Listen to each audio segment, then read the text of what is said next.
Hi, it's Martin from Robson Laidler here with a quick property budget update. So I'm not going to go through the whole budget and I'm not going to cover anything in too much detail.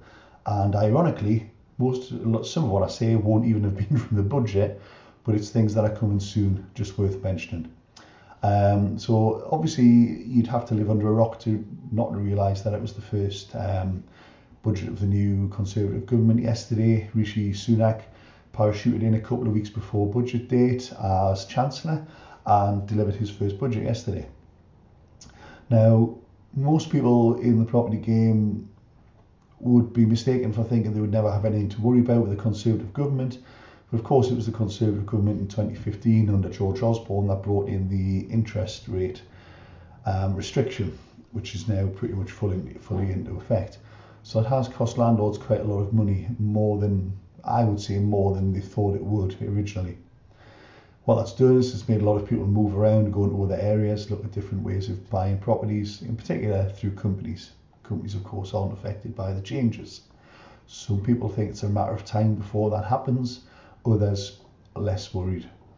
There was some encouraging statistics that I saw earlier in the year, which showed that the number of first-time buyers was increasing as a percentage of buyers of properties. And that was, of course, one of the reasons that the restriction came in, was to make it harder for landlords and easier for homeowners.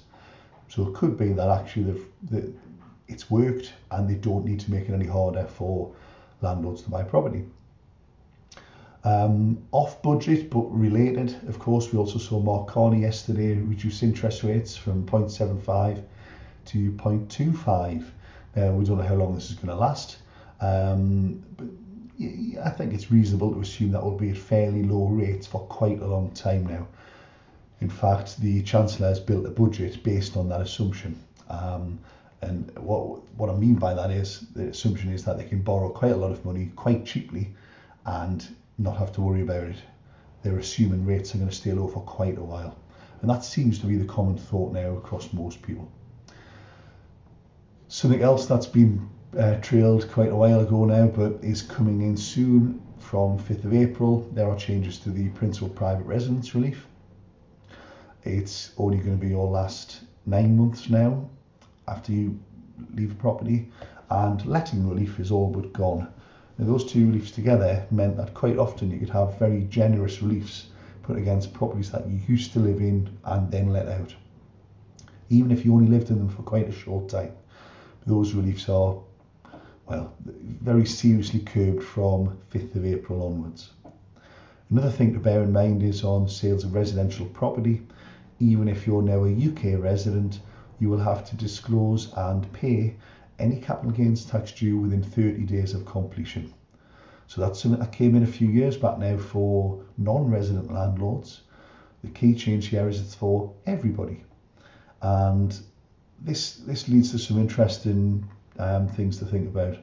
First of all, you don't do it under self-assessment. It's a separate regime altogether that you have to separately register for. That separate registration will undoubtedly take time, but you only get 30 days from completion. So I would suggest that as soon as you know you have something going through, you probably need to start looking as to how to register. I dare say you could register and let the registration lapse if the sale doesn't go through, rather than try and wait and hope you can get it all done in 30 days. Hopefully your solicitor will remind you as soon as you've got a completion. They'll nudge you to do this, but of course capital gains tax is not normally something that solicitors look at. They don't need to. It's simply not within their remit. I would hope that solicitors will obviously make sure they mention this to people, but there's no guarantees. Now back on the budget, you can't have avoided the phrase of levelling up. Whatever you think that means, I'm sure everyone else thinks it means something else. What it seems to mean is a lot of infrastructure spend, trying to move things away from London, becoming less London-centric. There was talk in the budget about moving some key Westminster jobs up to the north, and Newcastle was specifically mentioned as somewhere that needs to improve, especially the road work. I think they mentioned the roads north of Newcastle. You know, that might have an effect on local property values if you can get in and out of Newcastle easier. it arguably extends the range where people are willing to live who live in Newcastle, who work in Newcastle. So there's a couple of interesting things there. A lot of them don't necessarily directly relate to property, but I'll go through the things that I think can be argued to relate to property. Now, the first thing you'll have seen is there's a lot of changes to business rates, and as landlords, you're probably not that concerned about business rates. It's the tenant that would normally pay the business rates. It's the business themselves. Now, obviously, a lot of smaller properties qualify for reliefs, and it was announced yesterday that the reliefs are going to be extended to properties with a rateable value of under £51,000. And there's going to be some big reductions, as well as something quite unusual. If you already qualify for a complete business rate exemption, they announced that you'd get a £3,000 grant. Now, what I'm not clear of at the moment, and I'm sure someone in the comments can fill this in, and I'm happy to do an update once the detail's there. I'm not sure if the grant only applies to the same people that the new rate reductions apply to. It was things like retail, leisure, etc., etc. But what a lot of landlords know, of course, is that holiday lets are liable for business rates. Most of them, single property, will qualify for the complete exemption from business rates. Does this mean that holiday let owners, certainly single holiday let owners, qualify for a £3,000 grant? Answer in the comments, please. I haven't seen sufficient detail on this yet to make a call on it, but it would certainly be interesting if you can get £3,000. Now, of course, this was part of the package on coronavirus to help the economy keep moving. So you can't take any obvious assumption from that as to whether the grant is intended for holiday lets, I would say, because arguably if people can't travel, then they'll holiday in the UK. That helps holiday lets, but equally people might not holiday at all if they're sitting in the house self-isolating. So you would need the help just as much as any other leisure activity. Certainly interesting to watch. It's also worth briefly mentioning that they have increased the reduction in business rates for pubs quite substantially. There's an increase of £4,000 in the reduction in business rates for pubs. So anyone out there who likes to buy pubs and do them out, you might have to wait a bit longer for some of those pubs, which isn't a bad thing. It's a good thing that you have these places, the centres of the community. But yeah, if you're waiting for that pub to serve its last pint, you might have to wait a little bit longer. Now, Rishi also mentioned that he was going to look at the planning system and make sure that it was suitable for 21st century planning needs. Who knows what that means? What it probably means is it'll make it easier to build in certain places and maybe less restrictions on the types of things built. They've said they're going to build a couple of 100,000 houses. I don't know what it's like in your area, but certainly in the northeast, they never seem to have stopped building houses. Everywhere you look, as soon as you drive out of the city centre, there's whole estates of houses going up. Doesn't do much for people who own little tiny-side flats like I do, but you know, they seem to have been building no bother where we are.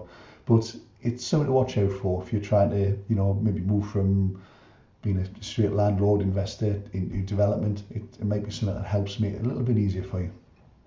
Moving on to the last couple of things now. There was mention of combustible cladding, and there's a new £1 billion fund being thrown out there to remove what sounded like all combustible cladding, not just the kind of cladding that was on Grenfell. So again, that could only be a good thing. That there's a lot of people out there really struggling to get that work done on their properties. Very expensive. People who can't move, people who've managed to move, but the buyers aren't happy that they've bought into a debt. So that can only be a good thing, and it's very welcome, I would imagine, by most people. The safer properties are generally, the better it is for everyone in the market. The final thing is that there's been an increase in the structures and buildings allowance from 2% to 3%. So this is if you build a commercial property, you heavily refurbish a commercial property, that type of thing. The money you spend on the property, you can knock off your tax bill. Obviously 3% per year though, it's going to take you 33 years to get the full relief. And of course, when you sell the property, you've got to repay the relief you've already had. So it's not fantastic generous, but it's gone up from 2% to 3%. It's worth noting here that this isn't on property purchases. So you can't just buy a big factory and claim 3% of it per annum.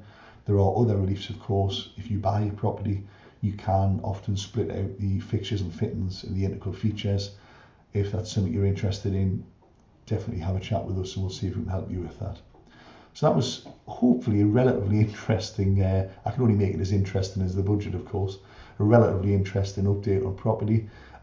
If you've got any queries or comments, please do put them in the comments, and I will very gladly, if I can, come back and answer any queries. Thanks very much. That's Martin from Robson Adler, wishing you well.